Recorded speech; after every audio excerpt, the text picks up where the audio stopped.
prefer someone to be straightforward with you if they dislike you, or would you rather them just talk behind your back, or would you prefer that straight confrontation of just I just don't get a good vibe around you, or there's for this or so and so reason this is why I don't like you? Would you rather them just not confront you? Because then there are those that much rather just talk behind your back because they just like talking behind your back. There are those that talk behind because they're too scared to confront you, and there are those that are just straightforward. They're too scared for confrontation. They don't like it. Maybe they're afraid they might lose their reasoning about why you're disagreeable. Maybe they actually dislike you, but they fear to say anything that might sour the relationship, since you'll be working with them, if not every day, but often. As working together, it's better for the spirit's overall harmony to probably not say certain things. I prefer people to say things more direct. Obviously, don't like difficult to hear the insecurity of suspecting any sort of dislike from other people. And usually it is easier to talk about issues directly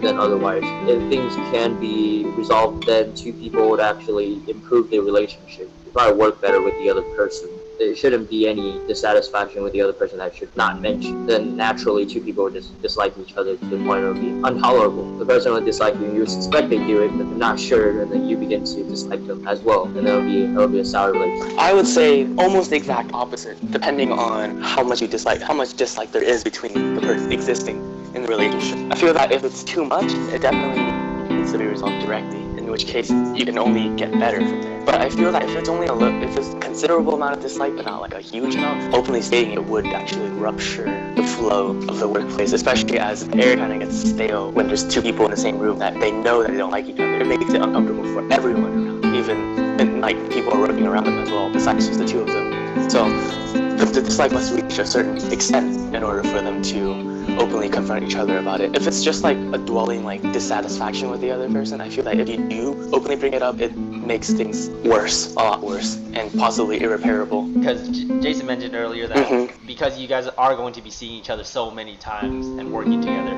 it is best to clear the air. Would you still go with the answer you gave if it was, say, a friend where you don't have to see every day?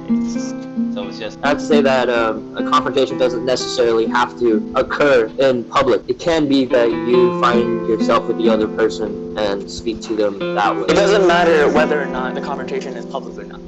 It's the aftermath, the negative vibes that may come out of people afterwards, like in the days after that they work, and possibly all the way until... Yes, perhaps that's a possibility because two people are too stubborn, or there's still some lack of ability to communicate everything. If it goes well, then I think most of the time it can go well.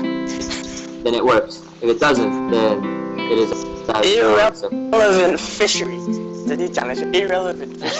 I don't know. Any circumstance and exceptions. The degree of dislike, it all depends on that. In the case of the workplace, and then the priority should be maintaining a practical. So it depends on the degree of dislike, and depending on that, you choose based on which choice would enable a more comfortable and a more practical and efficient workplace. You do things because it conflicts with how I do things. So I want the cheese on the pizza first and then the sauce, but you want the sauce first and then the cheese. That would be different, and that's not even a matter of dislike. That's just settling. But then here's the thing: your way of doing it is not the way that the company wants it done. The company has stated that they want cheese first and then sauce, but it's more convenient for you, and that's just the way you do it, that you put the sauce first and then the cheese. So now every time that they see cheese on top of the sauce, we'll say during your shift you did those pizzas, but now the manager comes in and sees it during my shift, so then they blame me. But then I tell them, no, I always do the cheese and then the sauce. Alan that does the sauce and then the cheese. So now I'm getting in trouble for what you're doing. So now it's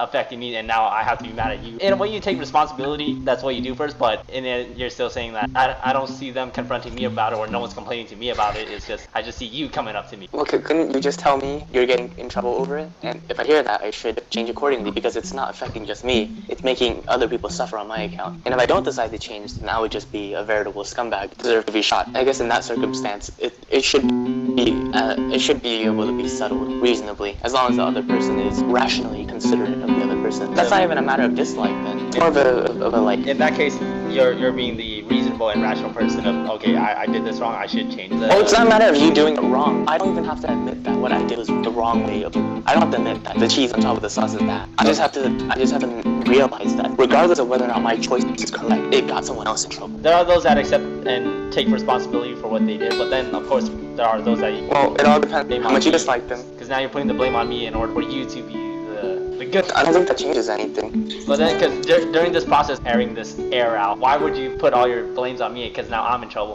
And despite us airing it out and saying, okay, I did this wrong, and then I say, okay, I accept your apology. But deep down, say I'm that person that feels like, really, if you did this once, you're probably bound to do this again. So I still hold that sort of resentment towards you.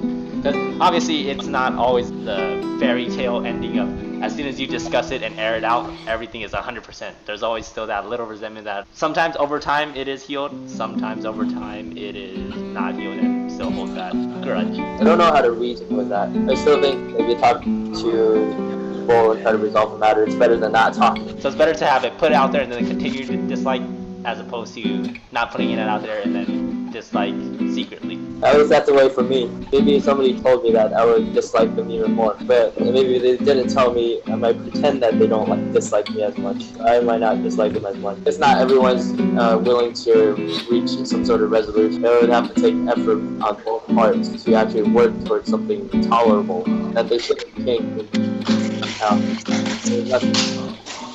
What I'm getting at is, we'll say I'm the one that dislikes you. Is it okay for me to do that? Criticize you in front of Alan, but in front of you I just remain quiet, as if nothing's wrong. Feeling wise, of course, not okay, but reasonably, yes. I would never know of what you try to criticize me, given that this is just people that you don't really, more or less strangers, but with close people, it's not okay. You can criticize with another friend, but you also have to tell the person that you're criticizing. It just feels like such a basis. I can't really say anything in general. It really does depend on just how each person feels. Like some people also feel approachable to where even if you voice your dislike for them, you'll still be able to get along with them. Not as friends, but like as just strangers. But other people, it's like even if you really, really hate them, you know that if you do voice your dislike, then things will get very sticky and unpleasant. I think there's just there's too many variables in order to talk about a consistent way with these things.